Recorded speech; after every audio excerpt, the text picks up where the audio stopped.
think Skippy's a little bored. Huh, aren't you? It's been so, like, brutally cold, -degree temperatures and snowy, and she hasn't been able to go out for a walk. I think keeping her busy is my brother visiting from California. He's not enjoying the cold weather either, but none of us are. So, anyway, we'll stay warm and cozy in the house.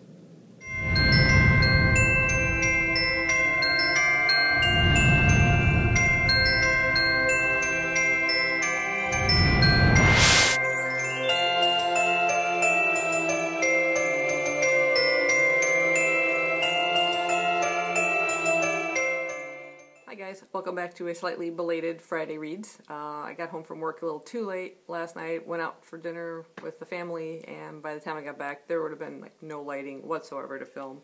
And so they have this kind of garish lighting now, but better than nothing. Anyway, I did want to get in one last Friday Reads before the end of the year. Just kind of let you know what I'm at with my reading. I'm going to bring up my audiobook here. I went through a couple different tries with audiobooks. I started one at the beginning of the week, and I decided I wanted to read the physical copy of it, which I'll show you in just a moment.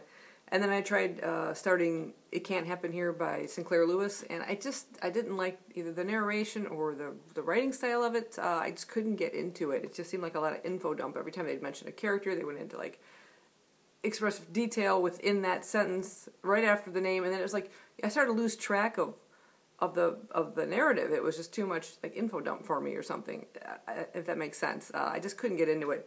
So then I came across this one and I thought, oh, perfect, what I was looking for, I guess, something a little bit on the horror side. And I went with Daphne du Maurier's collection of short stories.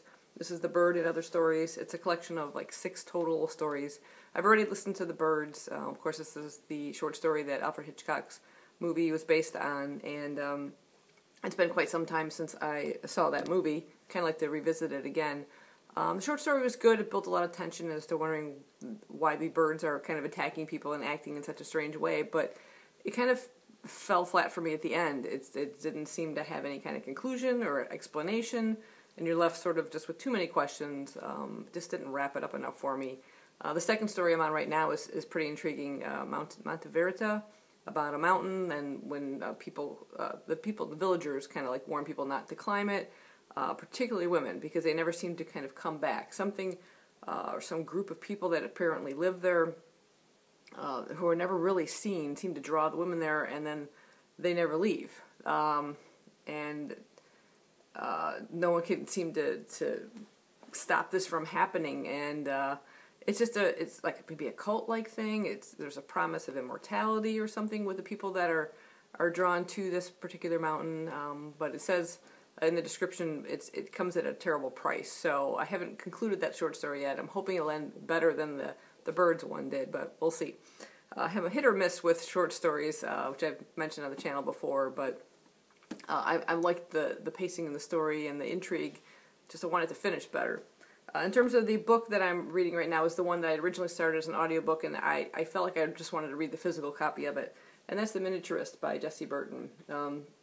This book has been out for a while now. I picked up a UK copy because I just like the cover of it a lot. There's Skippy. But it's pretty intriguing. Kind of has a gothic feel to it. It's set in like 1686 in Amsterdam, and a young woman by Nella Ortman. She's about 18 years old. She's recently married to a wealthy merchant called Johannes Brandt, and I don't know too much about it other than what it kind of describes here, that he gives her this like, extraordinary wedding gift, a cabinet-sized replica of their home, and it's furnished by an elusive miniaturist, it says, of tiny creations that are eerily true, and it has a kind of creepy feel to it. But she arrives at his kind of country estate on her own. She got married, he had to leave on some business venture right away, and so she's hoping to meet him at his home, but he's not even there to greet her. It's kind of a uncomfortable setting she arrives in, and she almost feels like an outsider, which she kind of is, but the household doesn't seem very friendly from what I've gathered so far, but I'm enjoying it so far. Like, I'm literally just starting it, so we'll see where it goes, but yeah, so that's kind of what I'm at right now with reading. I'll have some upcoming videos of like my favorite reads for 2017. Skippy's back again. And wrap up the year and maybe talk a little bit about the goals that I had for this year and what I plan for next year. So Happy New Year from me and Skippy.